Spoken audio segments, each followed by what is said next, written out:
अंतरराष्ट्रीय युवा विद्वान, जैन दर्शन में यूनिवर्सिटी टॉप व गोल्ड मेडलिस्ट, जैन सिद्धांत एवं न्याय विषयों को सरलता से समझाने वाले, यूएसए, इंग्लैंड, ऑस्ट्रेलिया आदि अनेक देशों में जैन धर्म की महती प्रभावना करने वाले, पंडित टोडरमल पुरस्कार, युवा विद्वत रत्न आदि अनेक पुरस्कारों से सम्मानित मूर्धन्य विद्वान डॉक्टर संजीव कुमार गोधा जयपुर द्वारा जानिए धर्म का मर्म।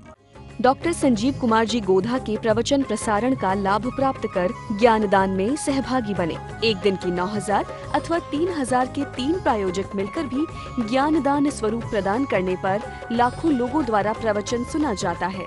अर्थात 1 रुपए की अल्प राशि में 10 भाई बहन प्रवचन का लाभ लेते हैं और प्रायोजक परिवार का उस दिन प्रवचन के आरंभ व अंत में रंगीन चित्र व सभी के नाम का उल्लेख किया जाता है।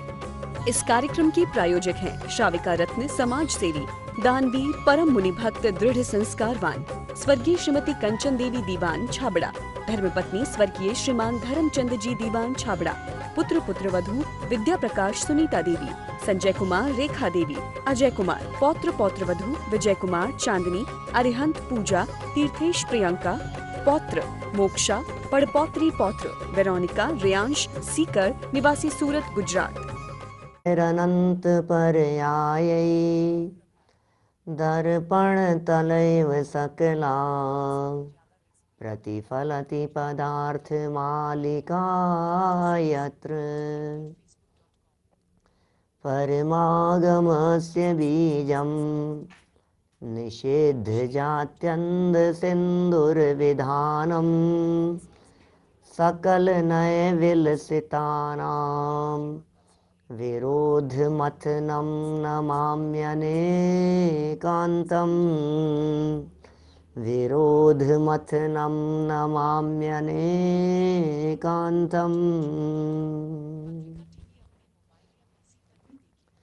पुरुषार्थ सिद्धि उपाय नामक ये ग्रंथ है, अमृत चंद्राचार्य की ये रचना, और निश्चित तौर पर ये हमारे को मुनिराजों के परिचयों को दिखाकर मजबूत बना रहे हैं, दृढ़ बना रहे हैं कि तुम्हें कमज़ोर होने की ज़रूरत नहीं है, हिम्मत रखो और कदम आगे बढ़ाओ, पुरुषार्थ करो, प्रयत्न करो, परिस्थितियाँ क्या क्या बनेगी सामना करने के लिए तैयार रहो। हे सिंह ऐसे शब्दों के प्रयोग करते हैं हमारे महामुनिराज वीतरागी संत, जिन्होंने इन सब बातों का वर्णन किया है। वे इतनी दृढ़ता से वर्णन करते हैं, इतनी दृढ़ता से बात को कहते हैं। वो कहते हैं सुन भाई, अनंत बार तूने क्या क्या काम नहीं किए हैं, अब तू पुरुषार्थ कर, अब तू हिम्मत रख, उत्साह रख। हृदय में यदि उत्साह होगा, हृदय में यदि हिम्मत होगी तो ज़रूर तेरे कदम मोक्ष मार्ग की तरफ बढ़ेंगे। इन तकलीफ़ों से, परेशानियों से, संकटों से, विपत्तियों से, आने वाली बाधाओं से विचलित मत होना। जिन बातों के बारे में हमें पहले से पता होता है कि ये परेशानियां आने वाली है, हम उनके लिए सावधान रहते हैं, हम उनके लिए सतर्क रहते हैं, हम उनके लिए जागृत रहते हैं। माने जिनके बारे में अनएक्सपेक्टेड आ जाती है ना, तो हम विचलित हो उठते हैं क्या, और जिनके बारे में हमारी पहले से तैयारी होती है, जिनके बारे में पहले से तैयारी होती है हमारी, उनके बारे में हम तैयार हैं। मुझे पहले ही मालूम था ऐसा होने वाला है, अब मुझे किस बात की तकलीफ़ है। मुझे तो पहले ही मालूम था कि ऐसा होगा, मुझे तो पहले ही मालूम था कि दांत निकलने वाले हैं, क्या प्रॉब्लम है, निकल गए बस। मुझे पहले ही पता था कि आंखें खराब होने वाली है, हो गई तो क्या दिक्कत है, कोई बात नहीं। माने जिन बातों के बारे में हमें पहले से पता होता है, वहाँ हमें तकलीफ़ नहीं होती है, हम सतर्क हो जाते हैं, हम सावधान रहते हैं।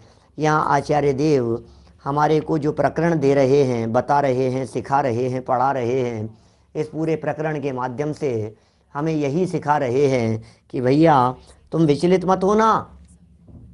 मच्छर काटेंगे, लेकिन मच्छर काटेंगे तो तुम इस प्रकार का चिंतन करना, भैया सुनो, याचना की परिस्थिति बनेगी, जब याचना की परिस्थिति बनेगी तो ऐसा चिंतन करना, क्या भाई साहब, ऐसी परिस्थिति बनेगी जब लाभ नहीं होगा, ऐसी परिस्थिति बनेगी जब नग्न रहना होगा, जब अरति की परिस्थिति होगी। तो क्या करना है ऐसी परिस्थिति में?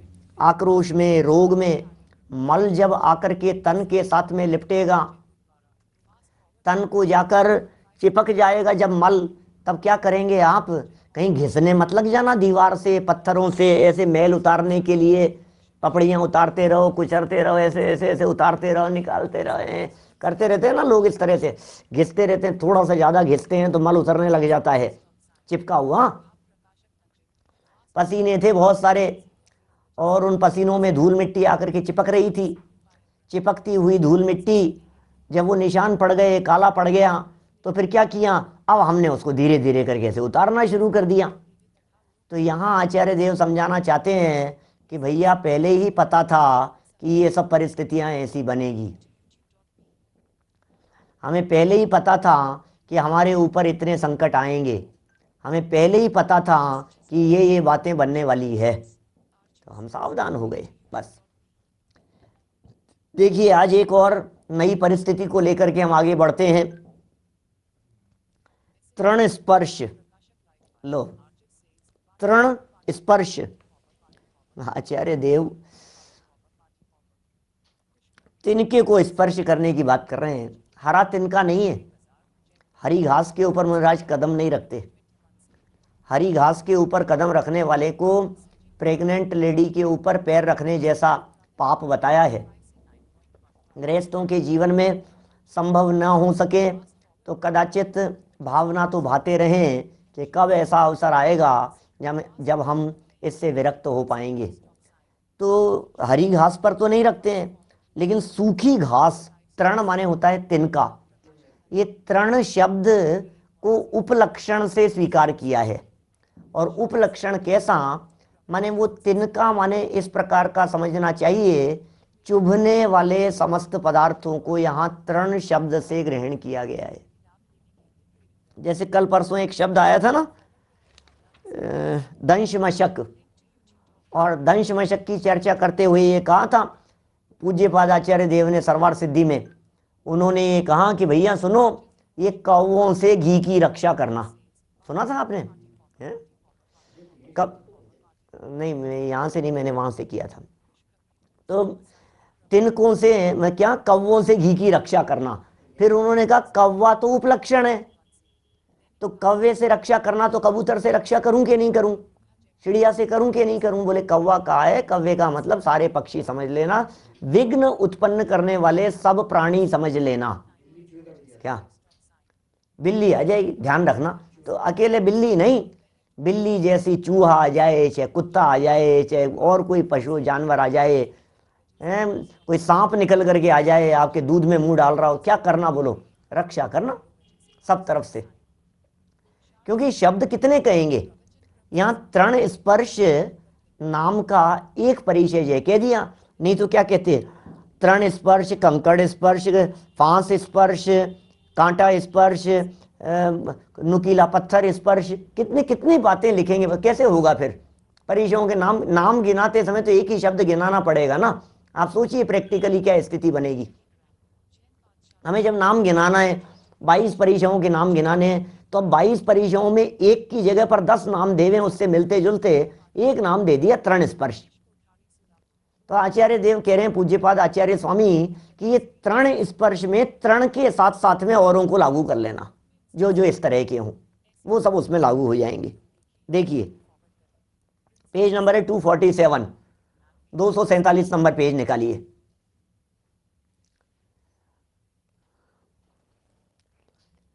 जगवासी जीवों के शरीर में, क्या कह रहे हैं? हिंदी का पेज नंबर 247 बतलाया ना, गुजराती वाली पुस्तकों में 174 नंबर पेज, 174 नंबर पेज। जगवासी जीवों के शरीर में यदि एक फांस भी लग जाए तो बेचैन हो जाते हैं। ओहो, एक तिनका मात्र, एक फांस मात्र लग जाए। मेरे बहुत कोई 1-2 साल पुरानी बात होगी, 2-4 साल पहले की, पता नहीं कहाँ किसी जगह पर उंगली में कहीं फांस लग गई थी, 2-3 साल पुरानी बात है। आपके ग्वालियर की बात है मनीष जी। तो फांस लग गई, भूल भी गया कहाँ थी पता नहीं। तो वो जो फांस लगी थी ना उंगली में, अब वो रोजाना निकले भी नहीं और ज़्यादा तकलीफ भी नहीं, लेकिन वो बस हाथ बार बार में वहाँ जाए। 2-3 महीने में जाकर के निकली, 3-4 महीने में उपयोग बार बार में जाए, वो उंगली बार बार में उधर जाए, मेरे ख्याल से यहीं यहीं कहीं थी इस जगह पर, तो वो बार बार में अंगूठा वहाँ जाए, बस वो तकलीफ नहीं, लेकिन वो कुछ ना कुछ अड़चन जैसी दिखाई दे रही, कुछ ना कुछ खटक रहा है, ऐसा है। फिर वो कोई आयुर्वेद वैद्य जी को दिखाया तो उन्होंने कुछ ऊपर से एक ड्रॉप लगाई, तो वो फिर वो उसके साथ में वो निकल करके बाहर आई। ऐसे ऐसे सीख थी लंबी, तनिक सी छोटी सी है। अभी देखो दाढ़ में आपके कुछ अटक जाए, दांत में यदि कुछ अटक जाए, आप चाह करके प्रयत्न करके भी अपनी जीभ को, इस जीभ को उस दांत के पास में फंसी हुई फांस के पास में जाने से रोक नहीं सकते। आप 2 मिनट रोक लो ना आप, फिर जीभ वहां जाएगी, फिर जीभ वहां जाएगी। जहां कोई चीज अटकी हुई है दांत में, ऑटोमेटिक टच करने की बार बार इच्छा होती है, संतोष जी साहब, बार बार टच करने की इच्छा होती है, फिर जीभ जाती है बार बार में उधर। ये क्या है? ये फांस तनिक सी तन में साले, एक छोटी सी फांस मात्र भी संसारी जीवों को, जगत के प्राणियों को बेचैन करती है, वे बेचैन हो जाते हैं। परंतु हमारे मुनिराजों की क्या पोजीशन है?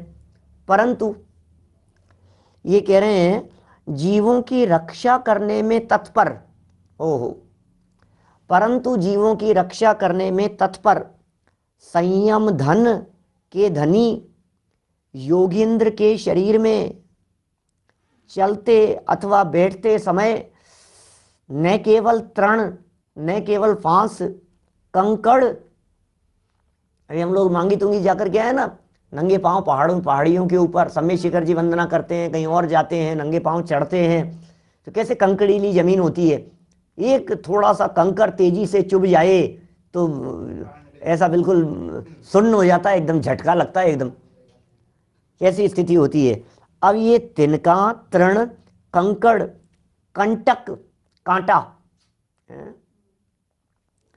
फांस आदि चुभ जाए तो उनको निकाल कर फेंकने का कुछ भी उपाय नहीं करते। लो ये क्या कह रहे हैं, उनको निकाल करके फेंकने का उपाय ही नहीं करते, न किसी को कहते हैं, न निकालते हैं, न निकालने का प्रयत्न करते हैं। कांटा लग जाए तो कांटा नहीं निकालते हैं। अब आप कहोगे साहब कैसी बात कर रहे हो, कौन से काल के मुनिराजों की चर्चा कर रहे हो कि हम नहीं कर रहे हैं, ये कौन से काल वाले लिख रहे हैं, ये तो बताओ जरा। चौथे काल का एक भी शास्त्र उपलब्ध नहीं है हमारे पास में, इसलिए जो व्यक्ति इस प्रकार की बातें करते हैं या करें कि साहब ये तो चौथे काल की बातें हैं, पंचम काल चल रहा है, सारे शास्त्र पंचम काल में लिखे हैं। शास्त्र सारे मुनिराज जितने हुए हैं ये सब पंचम काल के दिखाई देते हैं, जितने भी हैं सब पंचम काल के मुनिराजों ने, पंचम काल के मुनिराजों के लिए, पंचम काल के मुनिराजों ने पंचम काल के श्रावकों के लिए सुधारने के लिए ये सारी बातें लिखी है। हमें ही सावधान होना पड़ेगा, हमें ही सतर्क रहना पड़ेगा। संयम प्रकाश ग्रंथ है वर्तमान के हमारे मुनिराज सूर्य सागर जी का, क्या बोलो, गजब का ग्रंथ है संयम प्रकाश, और ऐसे ऐसे वर्णन किए हैं, ऐसी ऐसी बातों को खोला है, जानने योग्य है, समझने योग्य है। एक एक प्रकरण बहुत गजब के हैं। ये कह रहे हैं चुभ जाएं तो निकाल कर फेंकने का कुछ भी उपाय नहीं करते, कुछ भी उपाय नहीं करते, अपितु निर्व्याकुल होकर निज स्वरूप में ही लीन रहते हैं। ये तृण स्पर्श परिचय है, कैसे जीतते होंगे। कांटा चुभ रहा है, कांटा चुभ रहा है, अरे कांटे के चुभने का जो विकल्प है वो शल्य है।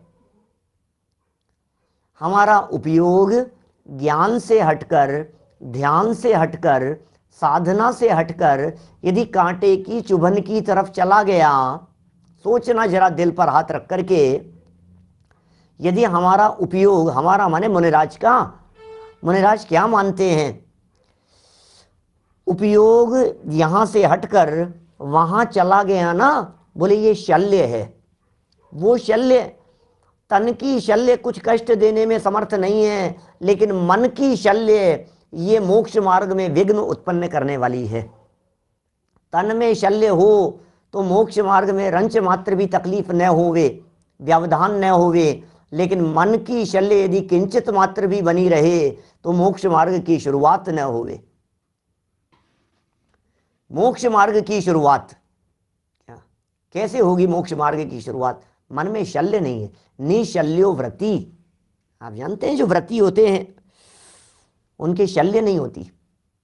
निशल्यो व्रति एक ऐसा सूत्र दिया है, शल्य नहीं है। कौन कौन से? माया नहीं है, मिथ्यात्व नहीं है, निदान नहीं है। इन तीन को शल्य कह करके पुकारा है हमारे शास्त्रों में। माया, मिथ्यात्व और निदान, ये तीन प्रकार की शल्य होती है।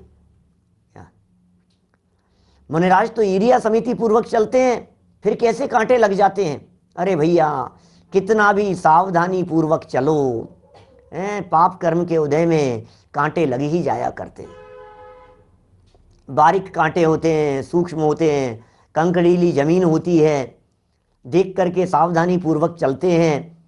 कांटे से बच करके नहीं चलते, कांटे से बचने का विकल्प नहीं है। जीव और प्राणियों की विराधना नहीं हो, यह विकल्प जरूर है। सावधानी का विकल्प है कि 4 हाथ जमीन देख करके चल रहे हैं, लेकिन जमीन तो जमीन है ना। अब जमीन में चुभ गया कुछ भी, कितनी चीजें ऐसी होती है, सूक्ष्म चीजें, कहीं कील है, कहीं कंकड़ है, कहीं पिन किसी का गिरा हुआ है, कहीं कितनी बातें होती है, दिखती नहीं है। अरे हम जैसे जीवों के तो कितने स्थितियां बनती है, थोड़ी बहुत तो मुनिराजों के भी बन सकती है। बड़ी ठोकर वोकर नहीं लगेगी क्योंकि नीचे देख करके चल रहे हैं। 4 हाथ जमीन देख करके चलने वालों के ठोकर नहीं लगती, क्योंकि ठोकर में तो बड़ी चीज हो गई, कोई बड़े शिला हो, पत्थर हो, इतना ऊंचा उठा हुआ था, दिखा नहीं, टकरा गए। ये ठोकर तो कब होगी? जब बिना देखे चल रहे हैं। लेकिन पथरीला रास्ता होता है तो अपने आप ही चुभ जाते हैं। कहीं बैठे हुए हैं, शैया है, आसन है, चर्या है, चल रहे हैं, बैठे हुए हैं, लेटे हुए हैं, ये 3 प्रकार की परिस्थितियां आगे चल करके आएंगी। तो ये कह रहे हैं निर्व्याकुल होकर निज स्वरूप में लीन रहते हैं। अरे अरे, क्या किसका विकल्प करें भैया, किसकी तरफ ध्यान देवें? ये ध्यान देने योग्य नहीं है, ये विकल्प करने योग्य नहीं है। ये तिनके चुभ रहे होंगे, ये जहां चुभते हैं वहां मेरा स्वरूप नहीं है, और जहां मेरा स्वरूप है वहां ये तिनके नहीं है। टीसी जैन साहब क्या कह रहे हैं, बोलो। जहां तिनका चुभा और तिनके की चुभन जिस जगह तक पहुंची, क्या वहां तक मेरा स्वरूप है? क्या ये तिनके मेरे आत्मा तक पहुंच सकते हैं? नहीं पहुंच सकते। कितना भी चुभाने का प्रयत्न करो, आत्मा को स्पर्श नहीं कर सकता है। अस्पर्श स्वभाव ही है आत्मा। तृण स्पर्श की बात कर रहे हैं, मुझ में स्पर्श नाम का गुण ही नहीं है, मैं तो स्पर्श से अतीत तत्व हूं। ऐसा विचार करके लीन रहते हैं, निर्व्याकुल रहते हैं। आकुलता नहीं होती, व्याकुलता नहीं होती, ऐसे शांत सहज रहते हैं। चलिए आगे बढ़ते हैं। 13 हो गए, तृण स्पर्श की चर्चा हो गई। कह रहे हैं प्रश्न है सामने से कि कांटा नहीं निकालने पर यदि पस पड़ जाए तो पड़ जाए तो पड़ जाए। यहाँ तो मुनिराज की दृष्टि से चर्चा चल रही है, श्रावक क्या करेगा। वास्तव में श्रावक के संदर्भ में भी कहीं पढ़ने में आए तो देखना मूल आगम में कि श्रावक निकाल सकता है कि नहीं निकाल सकता है क्या।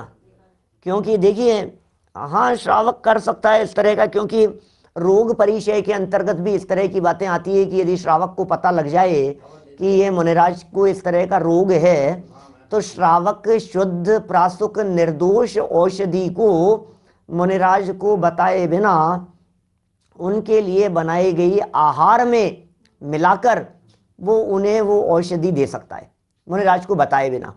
मुनिराज कहेंगे नहीं हमें औषधि चाहिए, तबीयत खराब है, ये चीज करो, ऐसा उपचार कराओ, ऐसा नहीं चलेगा ये सब बातें।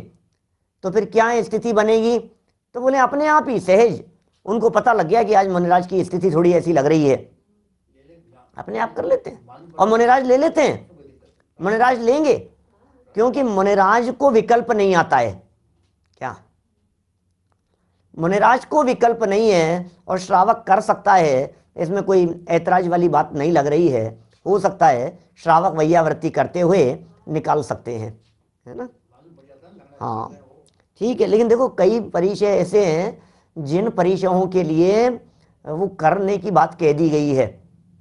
लेकिन अभी आप ये कहो कि मुनिराज के दंश मशक मच्छर काट रहे थे तो हमने गुड नाइट लगा दी, मुनिराज को ठंड बहुत लग रही थी तो हमने चादरा उड़ा दिया। मतलब कोई व्यक्ति इन बातों को अन्यथा ग्रहण करे। मुनिराज को भाई साहब ठंड बहुत लग रही थी, एक काम करो महाराज तो कुछ कहते नहीं, हीटर ला करके लगा दिया भाई साहब हमने, तो मुनिराज कुछ नहीं कहते।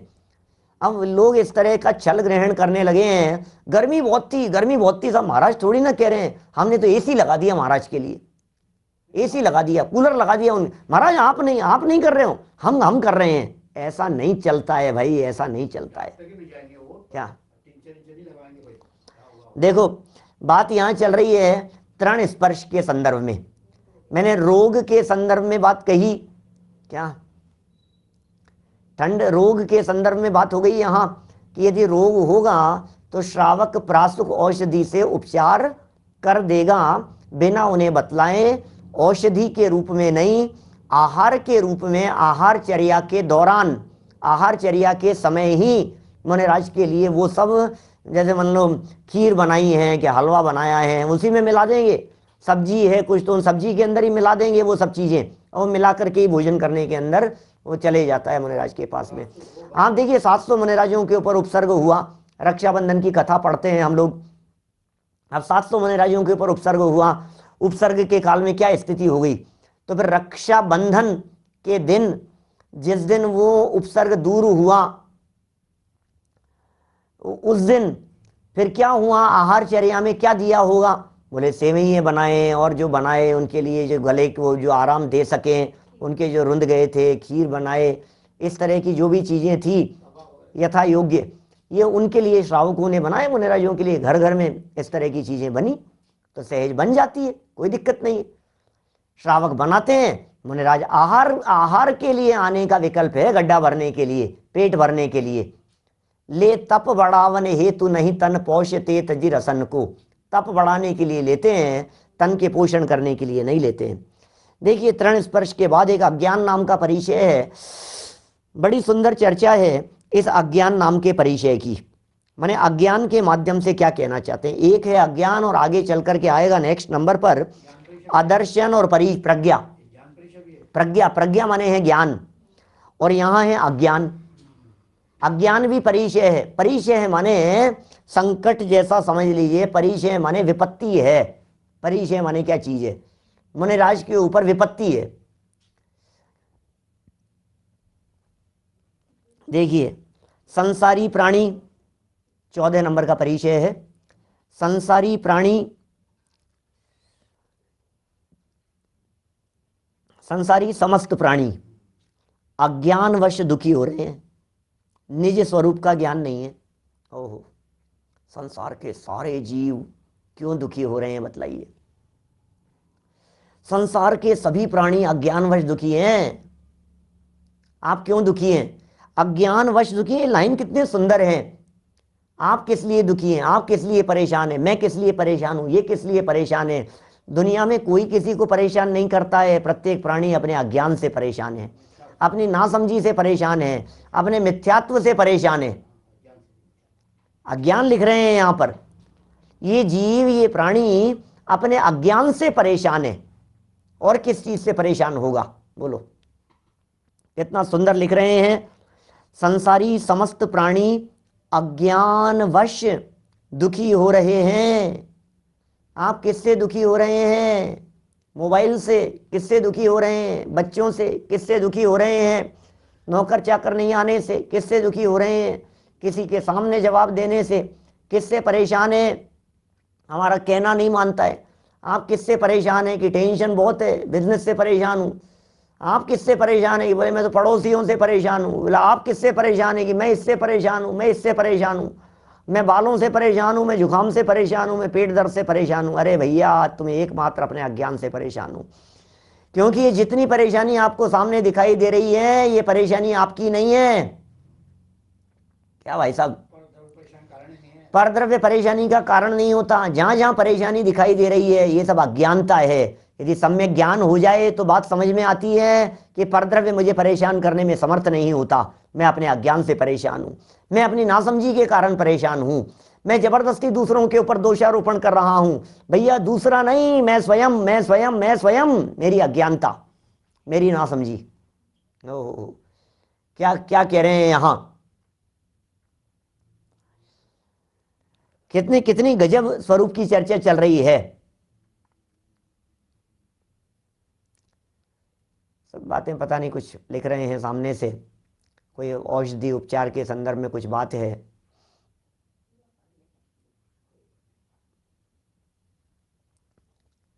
ठीक है, वो आहारचर्या के अंदर दी उनको औषधि। एक मुनिराज को बेलगांव की बात कर रहे हैं और वे ठीक हो गए। ठीक है, कोई बात नहीं। देखिए, संसारी समस्त प्राणी, हम भी संसारी प्राणियों के अंतर्गत आते हैं। संसारी समस्त प्राणी अज्ञानवश दुखी हो रहे हैं। क्या? निज स्वरूप का ज्ञान नहीं है। अब संसार के समस्त प्राणियों की चर्चा की है। संसार के समस्त प्राणियों में, संसार के समस्त प्राणियों में अकेले मनुष्य नहीं है, संसार के समस्त प्राणियों में तिर्यंच भी हैं। क्या? संसार के समस्त प्राणियों में नारकी भी हैं, संसार के समस्त प्राणियों में देवगति के जीव भी हैं। वे देवगति के जीव भी, जो विमानवासी हूँ थाए, वो भी दुखी हैं। अंतिम ग्रेवकलों की हद पायो अनंत विरिया पद, पर सम्यक ज्ञान न लाधो, ज्ञान के बिना दुखी है। क्या? मुनिव्रत धारे अनंत वार ग्रेवक उपजायो, पै निज आत्म ज्ञान बिना, पै निज आत्म ज्ञान बिना सुख लेश न पायो। फिर भी आत्मज्ञान के बिना लेश मात्र भी सुख प्राप्त नहीं किया, लेश मात्र भी सुख प्राप्त नहीं किया। क्यों नहीं सुख मिला बतलाइए? भाई निज आत्म ज्ञान बिना, निज आत्म ज्ञान, दुनिया का सारा ज्ञान, दुनियादारी का ज्ञान है, इधर का ज्ञान, उधर का ज्ञान, दुनिया भर का ज्ञान, संस्कृत का ज्ञान है, प्राकृत का ज्ञान है, भाषाओं का ज्ञान है। मराठी जानते हैं, कन्नड़ जानते हैं, तमिल जानते हैं, विविध प्रकार की भाषाएं जानते हैं। अरे इंग्लिश ऐसी फ्लुएंटली बोलते हैं, ऐसा लगता है आपको क्या गजब ज्ञान है भाई साहब। कंप्यूटर का ज्ञान है, टेक्नोलॉजी का ज्ञान है। एक बात बतलाओ, आत्मज्ञान है या नहीं? बस वो ही नहीं है, बाकी सब ज्ञान है। बोले जीरो है। आत्मज्ञान ही ज्ञान है, शेष सभी अज्ञान, और विश्व शांति का मूल है वीतराग विज्ञान। आत्मज्ञान, भेद विज्ञान, ये विश्व शांति का मूल है। आत्मज्ञान ही ज्ञान है, इसके अलावा ज्ञान को ज्ञान ही नहीं कहते हैं हमारे आचार्य। तो हमारे वीतरागी संतों ने आत्मज्ञान को ही ज्ञान कह करके पुकारा है, जगत के ज्ञान को ज्ञान नहीं कहते। दुनियादारी का ज्ञान भी कोई ज्ञान है? उस ज्ञान को ज्ञान कौन कहे जो ज्ञान अपने आप को नहीं जाने? क्या ऐसे बहुत सुंदर पंक्तियां हैं किसी भजन की। मैं तो भजन से थोड़ा कम गाता नहीं हूं ना, मैं कभी सुनता रहता हूं तो थोड़े थोड़े से शब्द ऐसे भाव वासन जैसे लगते हैं। कौन कहता उसे ज्ञान की वानगी है? जो ज्ञान ज्ञान को नहीं जाने, जिस ज्ञान में ज्ञायक नहीं है, उस ज्ञान को ज्ञान कौन कहे? जो ज्ञान अपने आप को नहीं जाने, उस ज्ञान को ज्ञान कौन कहे? जैसे अपनी खबर नहीं, सारी दुनिया को जान रहा है, सारी दुनिया को जान रहा है। इसको जाना सबको तो जाना, निज को न जाना, कैसा ज्ञान धारी तूने आपा न पहचाना। सबको तो जाना, निज को न जाना।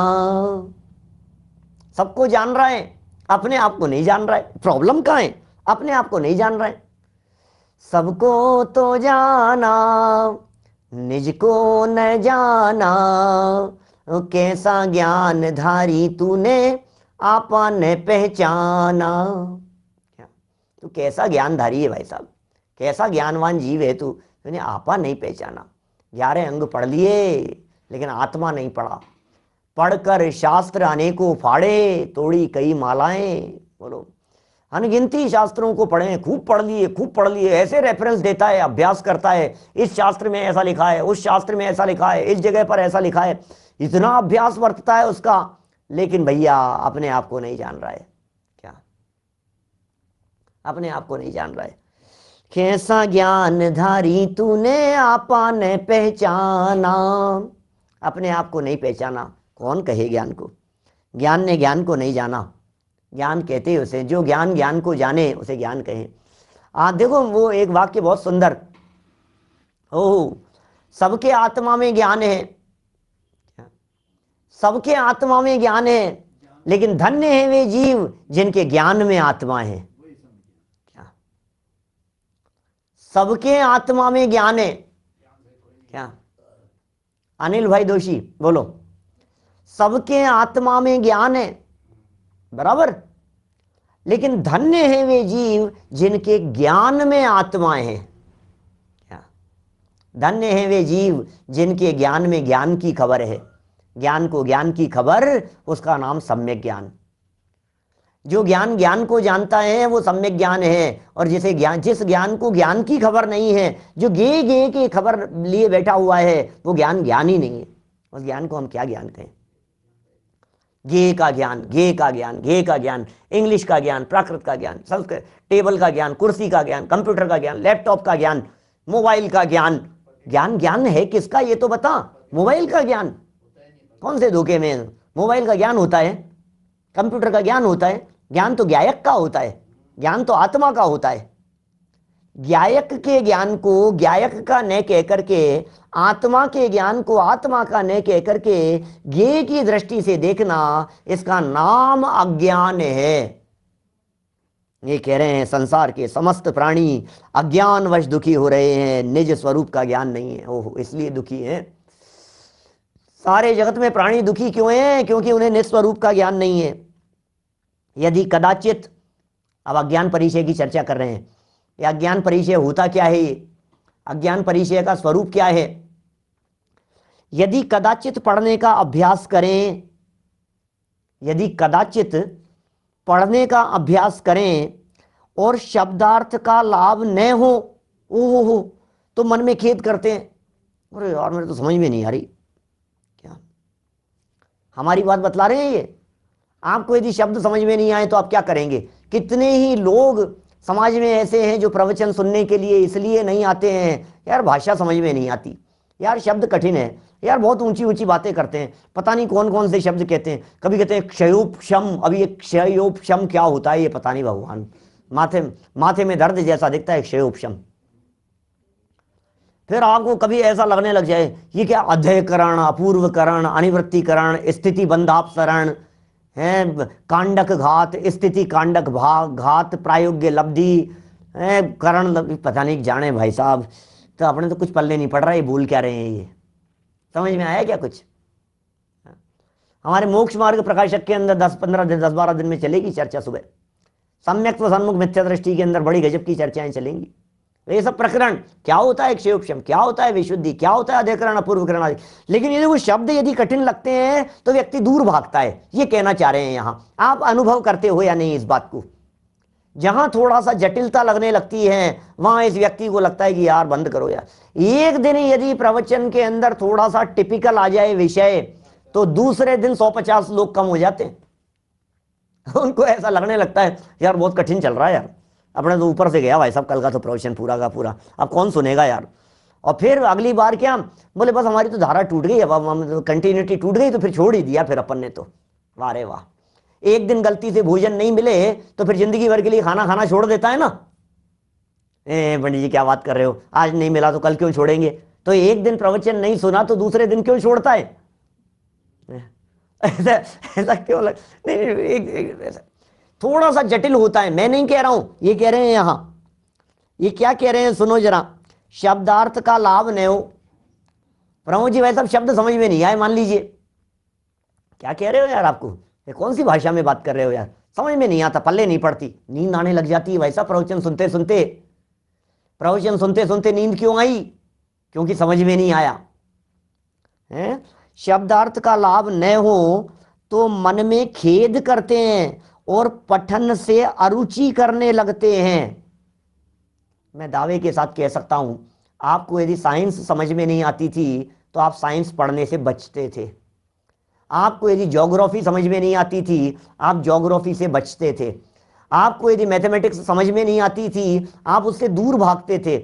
आपको वो किताब का हवा नजर आता था, अरे यार इस किताब को हटाओ यार, ये मेरे से नहीं हो सकता, ये मैं नहीं कर पाऊंगा। ये ह्यूमन नेचर है, मनुष्यों का नेचर ही इस प्रकार का है, अपने आप ही इस प्रकार की बात होती है। ये कह रहे हैं परंतु संसार के प्राणियों को तो खेद होता है, जगत के प्राणी तो खेद खिन्न होते हैं। हम आप जैसे लोग तो कोई विषय समझ में नहीं आता है तो ऊँघने लग जाते हैं। हमें ऐसे लगने लगता है ये क्या है, नहीं पता नहीं है, वैसा पता नहीं है। इस कार्यक्रम के प्रायोजक हैं श्राविका रत्न समाज सेवी, दानवीर, परम मुनि भक्त, दृढ़ संस्कारवान स्वर्गीय श्रीमती कंचन देवी दीवान छाबड़ा, धर्मपत्नी स्वर्गीय श्रीमान धर्मचंद जी दीवान छाबड़ा, पुत्र पुत्रवधू विद्या प्रकाश सुनीता देवी, संजय कुमार रेखा देवी, अजय कुमार, पौत्र पौत्रवधू विजय कुमार चांदनी, अरिहंत पूजा, तीर्थेश प्रियंका, पौत्र मोक्षा, पड़पौत्री पौत्र वेरोनिका, रेयांश सीकर निवासी सूरत गुजरात। डॉक्टर संजीव कुमार जी गोधा के प्रवचन प्रसारण का लाभ प्राप्त कर ज्ञानदान में सहभागी बने। एक दिन की 9,000 अथवा 3,000 के 3 प्रायोजक मिलकर भी ज्ञानदान स्वरूप प्रदान करने पर लाखों लोगों द्वारा प्रवचन सुना जाता है। अर्थात 1 रुपए की अल्प राशि में 10 भाई बहन प्रवचन का लाभ लेते हैं और प्रायोजक परिवार का उस दिन प्रवचन के आरंभ व अंत में रंगीन चित्र व सभी के नाम का उल्लेख किया जाता है।